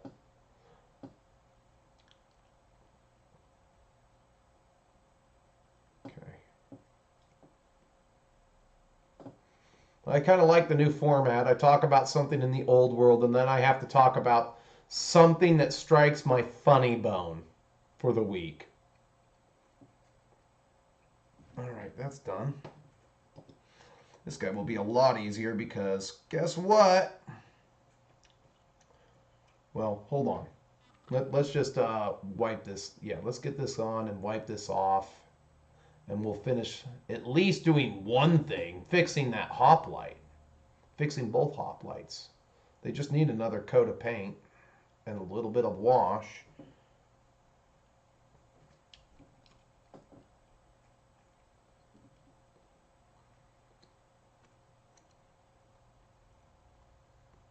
And no, and they do it to divide gamers. They do it to divide. Okay, so gamers on gamers is big time wokey. Okay, so if they can divide gamers away from one another and put you into groups, well, you're easier to conquer that way. Whereas if like gamers just got together and said, "We're making clubs now," and you either have the staying power to get the initial resume requirements to get into the club, or you're not getting in. The Warhammer community would be a lot better off with less people. I understand that Games Workshop has to sell models, but people are going to buy the models anyway. They're going to buy the models anyway. But having a rigorous entry exam or something like that, entry standards into the club, that would be a hell of a lot better. I should really paint instead of make the show. Frickin' A. I'm relaxed for once. I'm in my Zen position.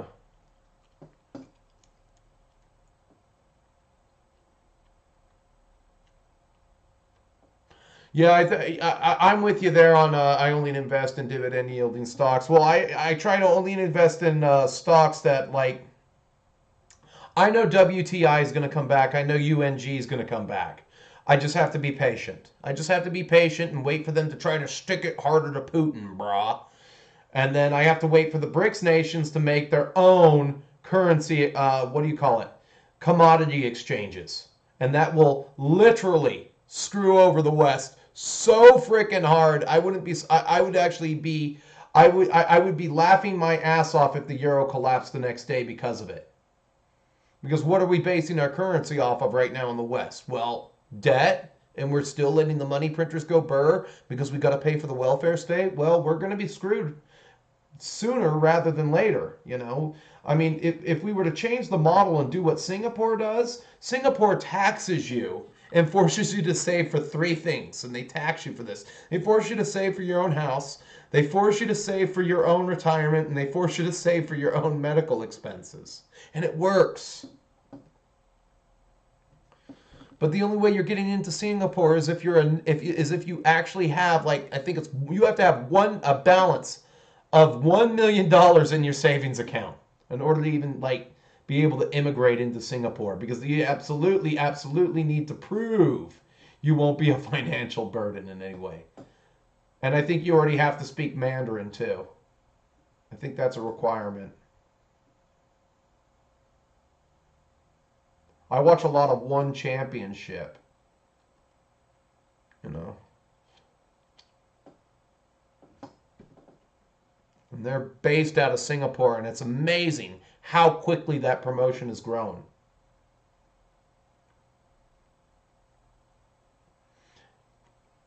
I wouldn't be surprised if One Championship out of Singapore buys UFC at some point.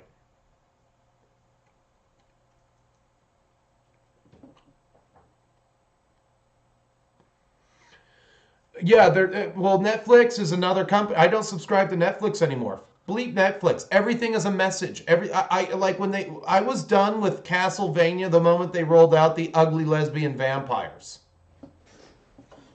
The moment the ugly lesbian vampires in Castlevania came out, I was done.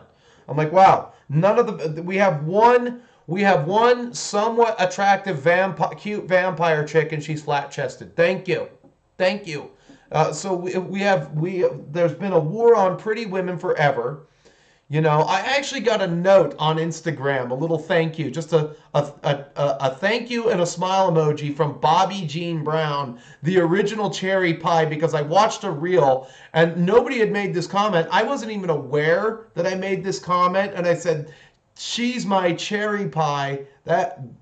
She's my cherry pie, Bobby Jean Brown. And she clicked the heart, and she sent me a smiley face and a thanks under it. She replied, like, there you go. There is a war on pretty women. I mean, they don't want women to be pretty. You know, I mean, it's pretty sad that when you read about, like, fat acceptance models, female models that are being turned away from horse ranches. They're being turned away from horse ranches because they're too fat to ride. Is that where we've gotten? Or you're turned away from Universal because you're too fat to ride a roller coaster? Is that really where we want to be? Well, it's where we're at now. But, you know, I mean, I'm not saying you have to go to the gym and be a big old gym chad like the Ranger. You don't have to look like the Ranger. The Ranger just is the Ranger. You don't have to be him. If you're of military age, if you're of anywhere in the military age range, you know, let's say you're 16 to 28, that's not a lot of years, but, you know, you should be able to at least run 2 miles in 18 minutes without dying, do 50 push-ups inside of 3 minutes, and these are low standards, and 50 sit-ups inside of 3 minutes. You should be able to do all of that back-to-back without dying. All of that back-to-back. That's a pretty even-handed level of fitness to get to.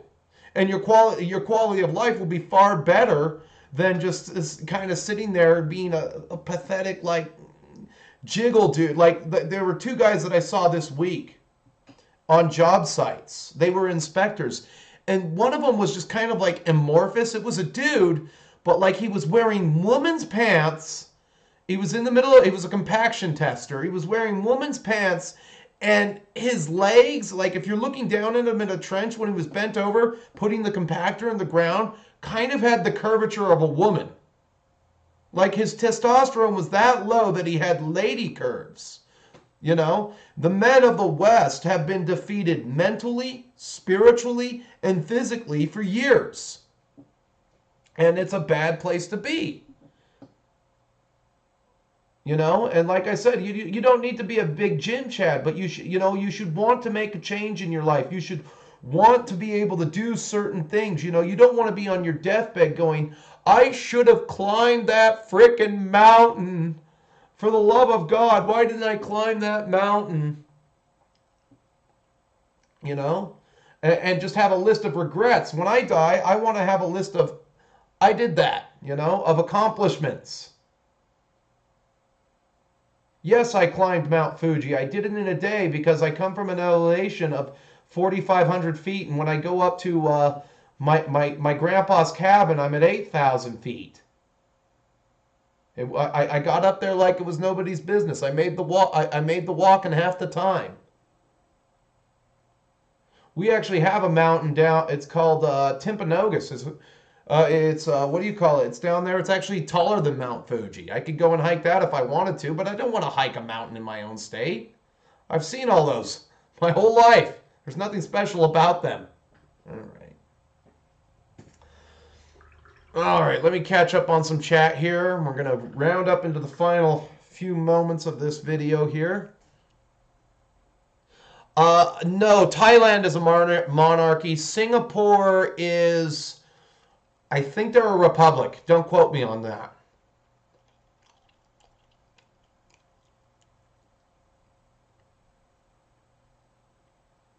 I have not. I have not taken a look at Hail Caesar 2 yet. I'm going to buy the book sooner rather than later. Again, the list of things that I got to do, freaking huge. Freaking huge. There will be a Hail Caesar battle report out this year. I know that for sure. I'm going to get it into the mix, Mr. Andrew. Yeah, and you give your club members somewhat of a deal. Yeah, I think it would work out really good. Salute, legend. You're too kind. I'm not a legend.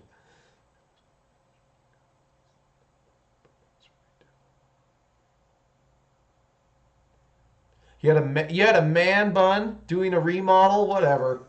Freaking man bun, guys. I don't understand it, but no. The fact that the guy had like the curvature of a woman, and like there's like, okay, so you have your standard like fat guy, like my boss. I know I know he's a dude. He used to be a college athlete, but he's got like shoulders, and he tapers down. He tapers down. This guy tapered right in the middle where his pelvis is, and I shit you not, he had lady curves. He was amorphous, like chubby little jittering bag of soy. He spoke better Spanish than me, I'll give him that. But we were looking at him, and I'm all like, I go up and I'm like, but Carol, mirar, mirar, hombre, estás en mujer pantalones. And he's like, see, we were looking at him. He was like in woman's pants. He was literally like, he had the waist hip curvature of a woman.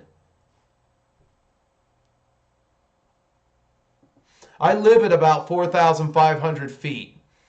I wonder where in Kentucky. Okay, so Black Mountain 4,000. Yeah, I live at about 4,500 feet, always. So that's just me going down 500 feet. You know what's funny is when I get down to last time I was in California, I went for a run and there were these chicks on the beach. And I ran them down. They were going pretty fast, and they tried to keep it so I wouldn't pass them, but I passed them anyway because you add 5 minutes to your run time when you're at sea level and you're coming from this. They couldn't get away from me. They were quick, but they weren't quick enough. You know, I'm like, "What's up, ladies?" I started backpedaling them and everything, and they ignored me. Oh man, never go to the beach again. Women are bitches.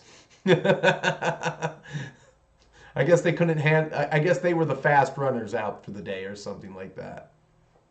But one of the last things I'm going to do here is I'm going to fix the flesh on these guys.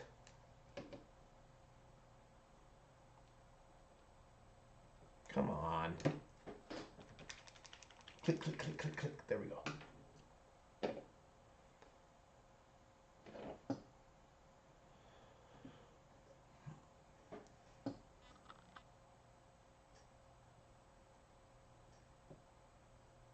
We still good. We're losing battery. Oh no. Okay, we went overtime today. It's okay. It's probably the best one yet. The best stream yet. Most legendary stream of them all.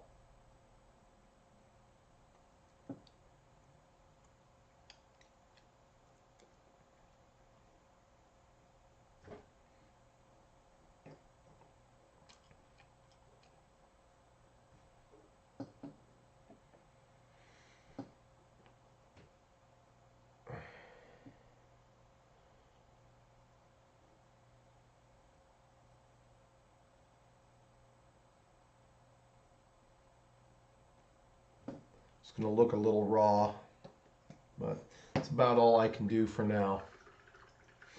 Well, I think this would probably be a good point to end it. Thanks for everybody who tuned in today and everything. And this was really one for the books and all that jazz. And let's see here. We'll go over to here and we'll end the show.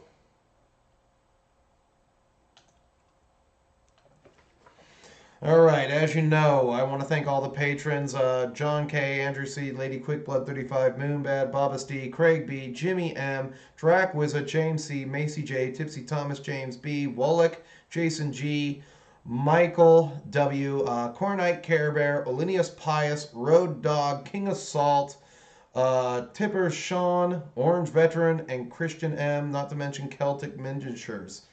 As always, if you are tuning in, there are now more ways to interact with me. You can check out the Rumble channel. Then, oh wait a minute. You can check out I haven't gotten this down yet. You can check out the Rumble channel.